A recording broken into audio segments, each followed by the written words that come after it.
reported disappearance in Newcastle County, Delaware. Her mother is now charged in connection with her death. This is the news at 6. I'm Sheba Russell. And I'm Jason Martinez. Investigators say the mother of Nola Dinkins not only lied about the little girl's abduction, but according to court documents, she allegedly told investigators that she beat her daughter to death.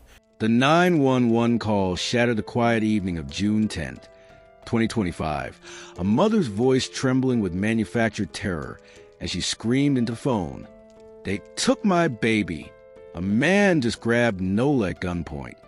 Within hours, an Amber Alert would light up phones across 3 states, sparking a desperate search for 3-year-old Nola Dinkins. But the terrible truth investigators would uncover wasn't about a stranger abduction. The real monster wasn't some shadowy figure in a black SUV. She was a woman now sobbing on camera. The same hands that had once cradled Nola now stuffing her tiny, lifeless body into a blue suitcase like discarded trash. Welcome to Crime Lab Report, where the darkest crimes meet the light of justice. I'm your host, and today we're diving into a case so horrifying, a child failed by her own mother and by the system. So sit back and prepare yourself, because what you're about to hear will haunt you long after this video ends.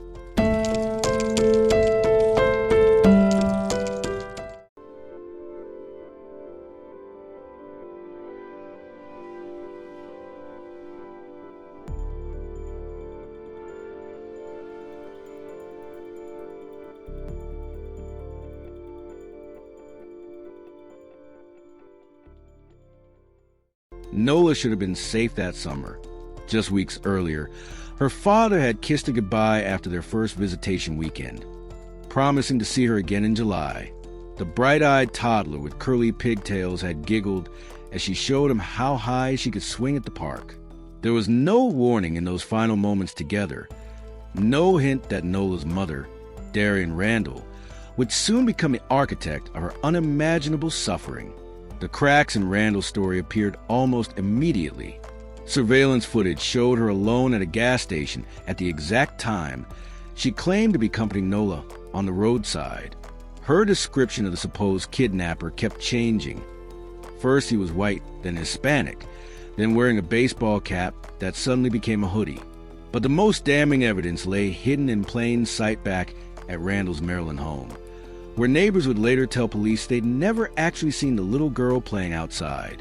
The confession came less than 24 hours after that first frantic 911 call. Nola Dinkins not only lied about the little girl's abduction, but according to court documents, she allegedly told investigators that she beat her daughter to death. How could you do that to your child? It's just, I could never. Chloe Elborn says her community is haunted by what investigators say happened in this home on Elk Nest Drive, one of the first homes built in a newer cul-de-sac in Northeast Maryland. Court documents reveal 31-year-old Darian Randall admitted to beating her 3-year-old daughter Nola Dinkins to death with a belt at the home, owned by her boyfriend, 44-year-old Cedric Britton. After admitting her story, she originally told Newcastle County Police Tuesday night about her daughter being abducted on the side of the road in Delaware, more than 20 miles away from their home, was not true. It's just insane how close it was, and I've just been shaken up from it and sick. He acted fine. He acted like a normal person would, but obviously had some stuff going on. He escalated to something else because then a forensic unit showed up and more police showed up. Quite shocking. I mean, a 3-year-old, that's just absolutely terrible, and just hard to believe things like that happen, and let alone in your backyard. The autopsy would reveal the full horror of Nola's final days. Beneath the saran wrap, her tiny frame showed signs of prolonged malnutrition. Old bruises layered under new ones painted a picture of sustained abuse, and the blood-stained child's blanket found in Britton's car told its own silent story of suffering. As investigators pieced together the timeline, an even more disturbing pattern emerged. Randall had been lying about Nola's whereabouts for weeks. While social media posts showed the smiling toddler, neighbors confirmed they'd never seen the child at Randall's home.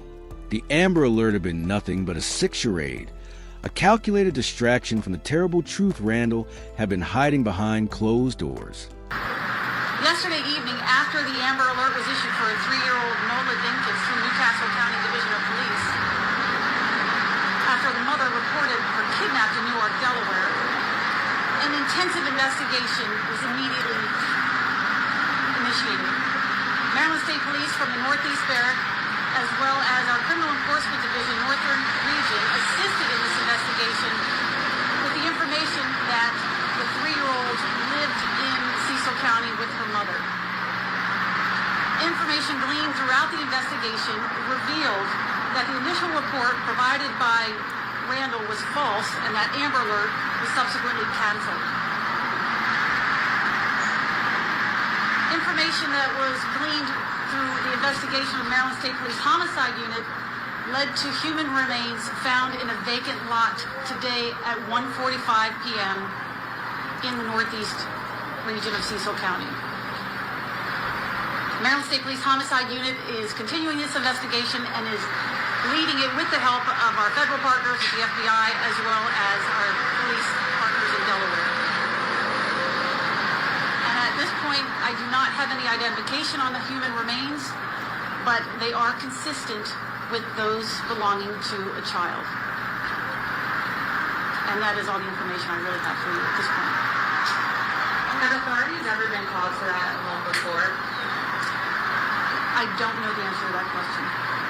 Elena, the second suspect you named, do you know what the relationship between that suspect and the child is? What he was reporting against them? Police believe Randall is the mother of the 3-year-old, and the 44-year-old Cedric Britton was living in the same house, and he is believed to be her boyfriend. Did they have full custody? I understand the father is with them. I cannot answer that, I'm sorry. Okay. As far as the child who's charged with murder without an ID, how did you guys find that? In consultation with the Office of the State's Attorney in Cecil County, our homicide unit investigators had enough information gleaned through the investigation that connected these two individuals with the disappearance of this 3-year-old. So they were arrested in Delaware, but the mother and the 3-year-old live in Maryland. The mother remains in Delaware in police custody, and the boyfriend is in Maryland State Police custody. So, but the 3-year-old lives in Maryland with her. That's what we believe. Do we know why the mother was in Delaware at the time of the arrest? The part of the investigation involving the Amber Alert and the false report that this mother allegedly gave is all still under investigation, and any information or any questions you have about that part of the investigation should be, you should probably ask the Delaware authorities. Can you tell us a little more about how you knew that the child's body was in the park and more about the specific area? It was information that was gleaned throughout the investigation, and the leads that our homicide unit investigators were able to obtain that led them to the site where the human remains were discovered, which was in a vacant lot in Northeast. Now, as Randall sits in jail awaiting trial, one haunting question remains. How many people could have saved Nola? The father who fought for custody but was ignored by the courts? The neighbors who noticed something was off but didn't speak up? The system that failed to check on Nola after her mother whisked her away to another state? The custody battle records revealed disturbing foreshadowing. Nola's father had filed emergency motions just months earlier, warning the court about Randall's erratic behavior and demanding welfare checks. Something's not right. He'd written in a handwritten note to the judge, "My daughter doesn't sound like herself on calls." Yet the system failed to intervene, allowing Randall to isolate Nola in a Maryland home where no neighbors ever saw the child playing outside. Britton's behavior when police arrived at their home told its own damning story. Officers noted how he kept glancing at the basement stairs, his hand shaking as he claimed he barely knew Nola. The stench of bleach hung thick in the air, masking something far worse. When detectives press him about the missing child, Britton changed his story 3 times in 15 minutes. First claiming he'd been at work, then saying he'd seen Nola that morning, finally admitting he'd helped move something heavy in the middle of the night. Forensic evidence became the silent witness that couldn't be contradicted. The suitcase bore traces of Nola's DNA mixed with Randall's fingerprints. Security footage from a nearby hardware store showed Britton purchasing saran wrap and heavy-duty trash bags just hours after Nola's death. The community's reaction swung between heartbreak and fury when the truth emerged. Vigils sprang up across 3 states, teddy bears piling up outside the vacant lot where Nola's body was found. Her daycare teachers shared drawings Nola had made, the crayon scribbles now transformed into memorial art.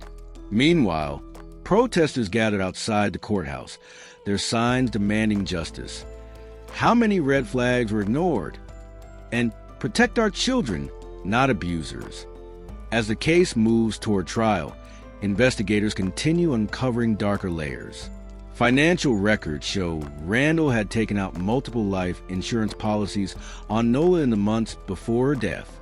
Text messages reveal she'd been researching international flights just days before the murder. And newly uncovered social media posts show Randall complaining about being stuck with a kid as early as February 2025. The most haunting question isn't just about what happened to Nola, but about how many opportunities to save her were missed. The teacher who noticed unexplained bruises but didn't report them. The neighbor who heard screaming but assumed it was just kids playing. The family court judge who dismissed the father's concerns as bitter custody disputes. Tonight, as you look at photos of Nola's smiling face, forever frozen at 3 years old, remember this. Monsters don't always look like monsters. Sometimes they look like mothers. Sometimes they sound like concerned parents on 911 calls.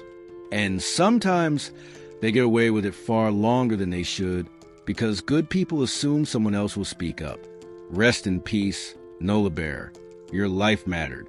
Your story will be told, and your memory will fuel the fight to protect other children from suffering your fate.